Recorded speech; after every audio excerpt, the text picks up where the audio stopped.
Hello friends, आज हम पढ़ेंगे सीवीए। बहुत इंपॉर्टेंट टॉपिक है। मेडिकल सर्जिकल नर्सिंग का बहुत बार एग्जाम में पूछा जाता है। बहुत इंपॉर्टेंट है। सीवीए मतलब सेरिबेलो वेस्कुलर एक्सीडेंट। ठीक है, सेरिबेलो वेस्कुलर एक्सीडेंट, इसको ब्रेन स्ट्रोक भी बोलते हैं और ब्रेन अटैक भी बोलते हैं। ठीक है ना। इसके कई नाम है। ब्रेन स्ट्रोक आए तो भी हमें सीवीए याद रखना है, सेरिबेलो वेस्कुलर एक्सीडेंट और शॉर्ट नोस में भी याद रखना है, और केवल स्ट्रोक पूछ ले तो भी सीवीए ही है। ठीक है ना। सीवीए और ब्रेन स्ट्रोक से the inflammation death of the brain tissue. इसमें क्या हो जाता है, किसी भी एक्सीडेंट की वजह से ब्रेन के जो टिश्यू होते हैं ना, उनकी डेथ हो जाती है, जिसको हम सीवीए कहते हैं।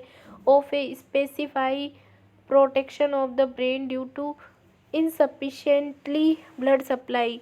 इसमें क्या हो जाता है, जो स्पेसिफाई प्रोटेक्शन है ब्रेन का, उसमें जो कुछ ऑर्गन है उनकी जो सप्लाई है, ब्रेन ब्लड की सप्लाई है, वो क्या हो जाती है, डिक्रीज हो जाती है, जिसके कारण ब्रेन स्ट्रोक हो जाता है, ब्रेन की डेथ हो जाती है। ठीक है ना।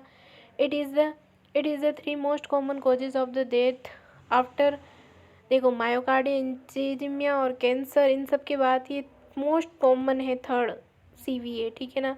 क्लासिफिकेशन में हम क्या पढ़ेंगे, ischaemic stroke, it causes by internal of the blood supply to the brain, मतलब जो बाधा आ जाती है। इचीमिया मतलब ये बहुत ज़्यादा चांस में होता है, ब्रेन की सप्लाई कम हो जाती है इसके कारण। इसकी सेरिबेलम थॉमस या इम्बोलिज्म कारण होती है। थम्बस किसको बोलेंगे, जो एक ही जगह रहता है उसको थम्बस बोलेंगे। इम्बोलिज्म, जो देखो, जो आर्टरी होती है हमारी ब्रेन में, या कोई भी आर्टरी, ये हमारी आर्टरी है, या हाँ, आर्टरी में ही सबसे ज़्यादा होता है। यहाँ ये है अपना इम्बोलिज्म। ठीक है, ये अगर घूमता है तो इसको इम्बोलिज्म कहते हैं। यहाँ से लंग्स में चला गया या हार्ट में चला गया तो इसको बोलेंगे इम्बोलिज्म। ठीक है। थर्मोसिस यहाँ का यही है तो इसको बोलेंगे थर्मोसिस। ठीक है ना। ये है कोजेस हो सकते हैं, हेमरेजिक स्ट्रोक हो सकता है। Cerebellum haemorrhage means bleeding in the brain and it causes due to rupture हो जाता है सेरिबेलम आर्टरी का। ठीक है। दी कंडीशन कहलाती है लाइक ब्लड सप्लाई क्या हो जाती है, इसमें डिक्रीज हो जाती है। ठीक है ना। अबाउट 87% ऑफ स्ट्रोक किसकी वजह से होते हैं, इचीमिया कारण। रिस्क फैक्टर क्या हो सकते हैं, हाइपरटेंशन हो सकती है, ओबिसिटी हो सकता है। देखो, रिस्क फैक्टर उसको बोलते हैं जिसकी वजह से होता है। अगर किसी पेशेंट की बीपी बहुत ज़्यादा बढ़ रही है, हाइपरटेंशन हो रहा है, तो उसको स्ट्रोक होने के चांस है। कोई बहुत ज़्यादा पर्सन मोटा है यानी कि ओबिसिटी का शिकार है, तो उसको इचिमिया होने, स्ट्रोक होने का हो सकता है। कोई बहुत ज़्यादा स्मोकिंग कर सकता है तो उसके ब्रेन टिश्यू लॉस हो सकते हैं। ठीक है ना। स्ट्रेस के कारण भी हो सकता है, कोलेस्ट्रॉल लेवल का इंक्रीज होने के कारण हो सकता है। साइन एंड सिम्टम क्या हो सकता है, साइन एंड सिम्टम देखो, साइन एंड सिम्टम में क्या है, जो ब्रेन लोब्स होते हैं वो इफ़ेक्ट हो जाते हैं। ठीक है ना। फ्रंटल लूप इफ़ेक्ट हो जाता है। ऐसे साइन एंड सिम्टम से इरेगुलर रिस्पायरेशन होना, नमनेस होना, हेडेक होना, नोजिया वोमिटिंग होना, एंजाइनिस होना। ठीक है, ये सब कुछ कारण हो सकते हैं। एफेजिया होना, हेमीफ्रेजिया होना, नेक स्टिफाइड होना, डिस्प्लेजिया होना, ये सब चांस है। ठीक है ना। और भी कारण है, देखो मैं आपको बनाती हूँ। सीवीए एक और है हमारे पास, मेरे पास मतलब दो नोट्स है। ठीक है, मेरे बनाए हुए नोट्स है। सेरिबेलम वस्कुलर एक्सीडेंट स्ट्रोक या सीवीए, या ब्रेन स्ट्रोक या ब्रेन अटैक बोल सकते हैं। ठीक है। CVA stroke in the inflammation या infection of the brain tissue. ठीक है, in a specific protection of the brain tissue due to insufficient blood supply. It is the third most common causes of the death of myocardial infection और cancer के बाद ये third most common है। ठीक है ना। Stroke is the facial neurological difficulty. इसमें क्या हो जाता है, फेशियल न्यूरोलॉजिकली डिफ़िकल्टी हो जाती है due to the focal disturbance in the blood supply. इसमें क्या होता है, जो नोकल ब्लड सप्लाई होती है वो डिस्टर्बेंस हो जाती है ब्रेन को जाने वाली दी। ठीक है। इसमें कोजेस क्या हो सकते हैं, ओपन हेड इंजरी के कारण हो सकता है, सेरिबेलम थम्बोसिस, सेरिबेलम एम्बोलिज्म, थेरिबेरल इचीमिया, हेमरेज, ये सब कुछ हो सकता है। रिस्क फैक्टर हमने पढ़ लिया, obesity, hypertension increase cholesterol level, type हमने पढ़ लिया, इचीमिया, स्ट्रोक और हेमरेज, ठीक है। इचीमिया क्या है? Due to less supply of the blood causing of a decrease oxygen supply क्या हो जाता है? ब्रेन एंड टिश्यू मर जाते हैं, इचीमिया कहलाता है। हेमरेज इंटरनल ब्लीडिंग होना, डैमेज ऑफ द ब्रेन हो जाना, सेल टिश्यू, ठीक है। स्टेजेस ऑफ सीवीए, ट्रांजिस्टल इचीमिया अटैक, ठीक है। It is also called in mini stroke, ये क्या होता है? थोड़े समय के लिए होता है।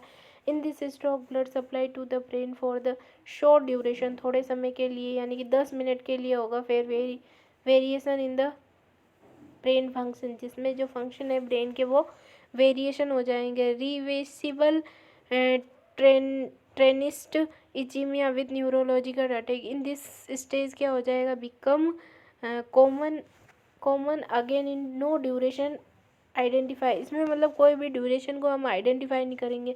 प्रोग्रेसिव स्ट्रोक, इसमें क्या हो? स्ट्रोक बिकम कंटिन्यूस आएगा, ठीक है। कॉम्प्लिकेशन स्ट्रोक, इसमें क्या? स्ट्रोक प्रचंड रहेगा। अब हम पढ़ेंगे पैथोफिजियोलॉजी, कोई भी इटियोलॉजी के कारण हो सकता है जिससे क्या हो जाता है? Stop of the brain blood supply, जो ब्रेन को ब्लड सप्लाई होती है वो स्टॉप हो जाती है, टिश्यू डेथ होना शुरू हो जाता है, लैक ऑफ द ऑटो, फिर न्यूरोलॉजिकल सिस्टम पूरा हिल जाता है जिसके कारण स्ट्रोक हो जाता है। साइलेंस सिस्टम में हम क्या ही देखेंगे?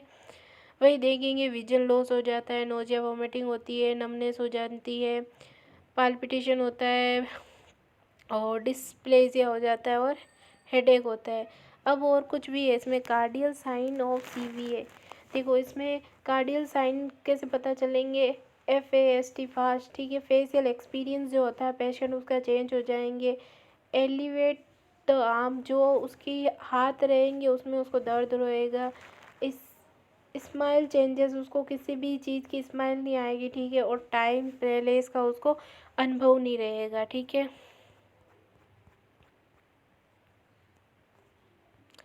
क्लासिफिकेशन पढ़ लिया हमने, रिस्क फैक्टर पढ़ लिए, साइन एंड सिम्टम पढ़ लिए, क्लिनिकल मैन्युफैक्चर्स पढ़ लिए। देखो डायग्नोस्टिक इवैल्यूएशन में हम और भी कुछ कर सकते हैं।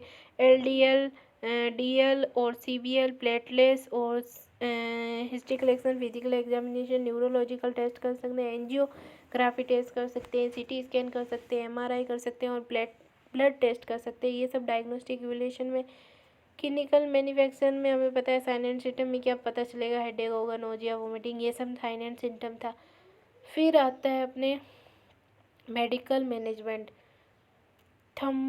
थम्बोलेटिक एजेंट देंगे पेशेंट को ताकि सही हो जाए, एंटीकोगुलेंट ड्रग्स देंगे, एंटीप्लेटलेट ड्रग्स देंगे, डायूरेटिक मैनिटोल देंगे। सर्जरी मैनेजमेंट में क्या करेंगे? जो हेमरेज कंडीशन है पेशेंट की उसको रिपेयर करेंगे, आर्टरी रिपेयर या रिमूव करने की कोशिश करेंगे और ब्लड क्लॉट को भी, ठीक है ना। ये था अपना सर्जिकल और मेडिकल मैनेजमेंट, ठीक है। देखो मेडिकल मैनेजमेंट हो गया। जो HLL था वो हाई लिपिड लेवल था और HDL क्या था? हाई कोलेस्ट्रॉल लेवल था, ठीक है ना। ये डायग्नोस्टिक इवैल्यूएशन हो गया। मेडिकल मैनेजमेंट पढ़ लिया हमने, एंटीकोगुलेंट देंगे, इपेरिन देंगे, वारफिन देंगे, एंटीबायोटिक देंगे, हाइपरटेंसिव देंगे, प्रोवाइड करवाएंगे। सर्जिकल में हमें पता चल गया क्या ही करेंगे? थम्बोटॉमी कर सकते हैं, ठीक है ना। अब हम पढ़ेंगे nursing diagnosis of CVA। Nursing diagnosis बहुत इंपॉर्टेंट है CVA के। Ineffective cerebellum tissue perfusion related to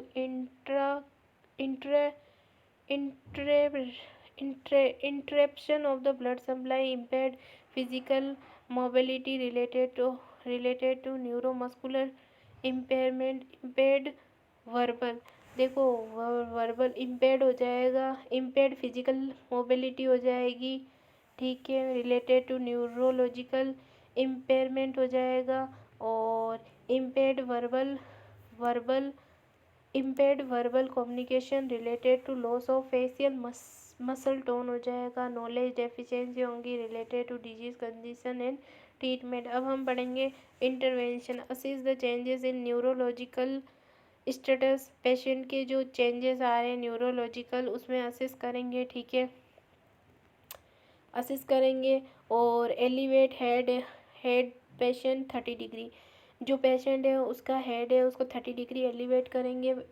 advise rest, patient को एडवाइस करेंगे रेस्ट के लिए। Maintain oxygen therapy, O2 maintain करेंगे पेशेंट की, ठीक है। परफॉर्म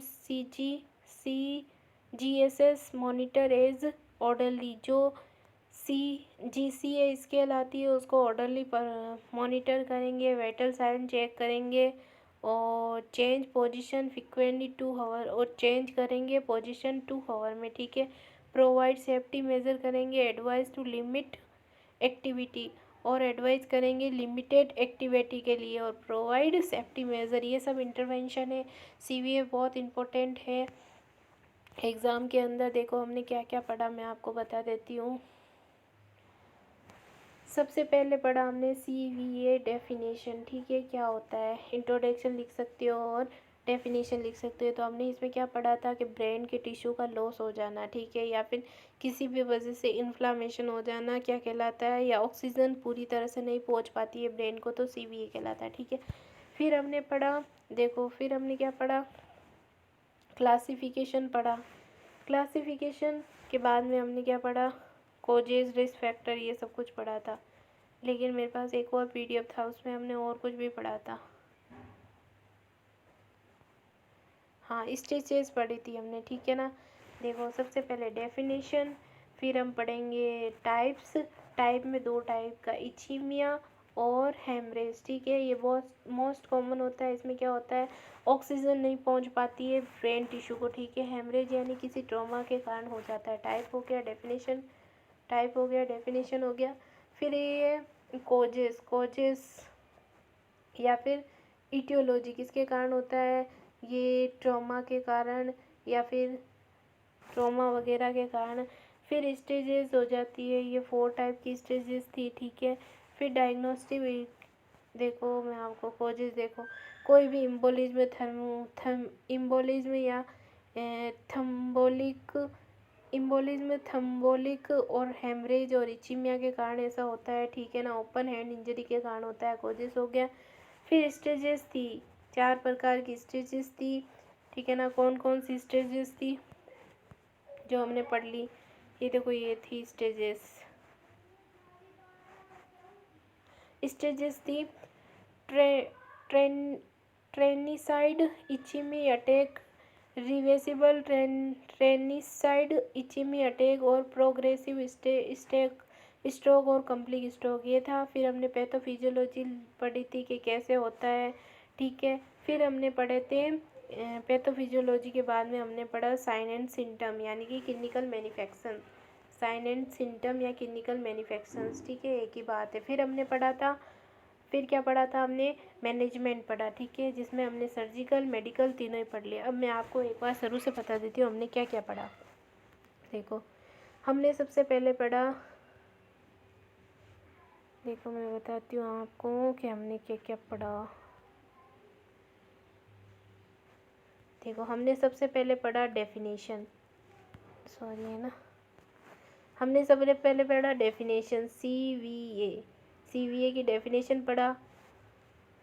सबसे पहले डेफिनेशन पढ़ी, अरे एक सेकेंड है ना,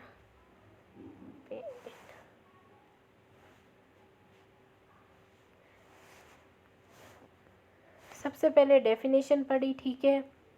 फिर हमने पढ़े इसके टाइप्स पढ़े, कितने टाइप्स होते हैं, ठीक है, टाइप्स पढ़े। देखो डेफिनेशंस, टाइप्स, डेफिनेशन, फिर कोजेस, और फिर हमने पढ़े स्टेजेस, फिर हम पढ़े पैथोफिजियोलॉजी, फिर हम पढ़े क्लिनिकल मैनिफेस्टेशंस या साइन एंड सिम्टम्स, फिर हम पढ़े डायग्नोस्टिक इवैल्यूएशन, फिर हम पढ़े मैनेजमेंट में मेडिकल, सर्जिकल एंड नर्सिंग, ठीक है। ये इतना कुछ हमने पढ़ा है CVA में, सब इम्पोर्टेंट है, ठीक है। थैंक यू, सब याद होना चाहिए और सीक्वेंस वाइज याद होना चाहिए, मतलब कि ऐसे पहले डेफिनेशंस, फिर टाइप, और फिर कोजेस, फिर साइन एंड सिम्टम्स, स्टेजेस, फिर पैथोफिजियोलॉजी, फिर क्लिनिकल मैनिफेस्टेशन, फिर मैनेजमेंट, ठीक है। Thank you. ये अपना CVA कंप्लीट होता है। ठीक है। हेमरेज स्ट्रोक में क्या हो जाता है, जो ब्लीडिंग होती है ना, ब्लीडिंग इन ब्रेन होने लग जाती है due to rupture of cerebellum artery. कोई भी सेरिबेलम आर्टरी होती है उसके रैप्चर के कारण हो जाता है। ठीक है ना, बस यही थे, इची है वैसे तो। ये फ्रंटल लोब इतना ज़रूरी नहीं है। डायग्नोस्टिक इवैल्यूएशन पढ़ लिया, मेडिकल सर्जिकल मैनेजमेंट पढ़ लिया, नर्सिंग मैनेजमेंट पढ़ लिया। Thank you.